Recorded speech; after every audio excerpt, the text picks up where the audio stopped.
Hi, എല്ലാവർക്കും സുഖമാണല്ലോ. നമ്മളിന്ന് കാണാൻ പോകുന്ന ഈ അമ്പലത്തിൻ്റെ ടവർ എന്ന് പറഞ്ഞാൽ വളരെ പ്രശസ്തമായൊരു അമ്പലത്തിൻ്റെ ടവറാണ്. ഇതാണ് തമിഴ്നാട് സർക്കാരിൻ്റെ ലോഗോയിലുള്ള അമ്പലത്തിൻ്റെ ടവർ. ഇത് ആണ് ഈ ടവറിൻ്റെ പേരാണ് ശ്രീവില്ലിപുത്തൂർ അമ്പലത്തിൻ്റെ ടവറാണ്. വളരെ പ്രശസ്തമായ ഒരു വിഷ്ണു ക്ഷേത്രമാണ്.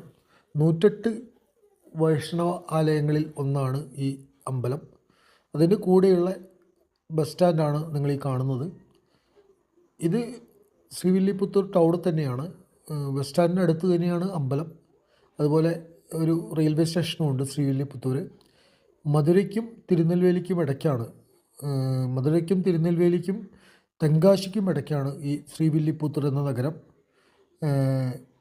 കേരളത്തിൽ നിന്ന് വളരെ അടുത്താണ്. ചെങ്കോട്ട വഴി പോവുകയാണെങ്കിൽ പല ട്രെയിനുകൾക്കും ശ്രീവില്ലിപുത്തൂർ സ്റ്റോപ്പുണ്ട്. അതുപോലെ തന്നെ ഈ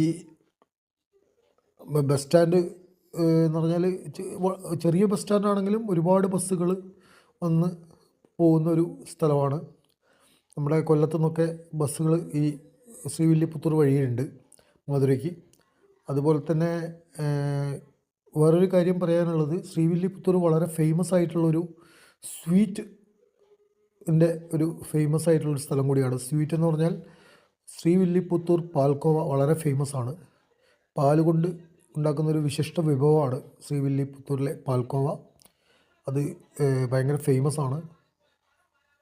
ഒരു പ്രാവശ്യമെങ്കിലും ശ്രീവില്ലിപുത്തൂർ പോയി കഴിഞ്ഞാൽ ഈ പാൽക്കോവയും ഈ അമ്പലവും ഒന്ന് കാണാൻ പോകണം.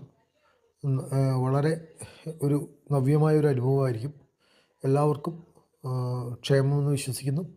എൻ്റെ ചാനൽ സബ്സ്ക്രൈബ് ചെയ്തിട്ടില്ലെങ്കിൽ എല്ലാവരും ഒന്ന് സബ്സ്ക്രൈബ് ചെയ്യുക. പുതിയ പുതിയ വീഡിയോകൾ നിങ്ങൾക്ക് കാണാം.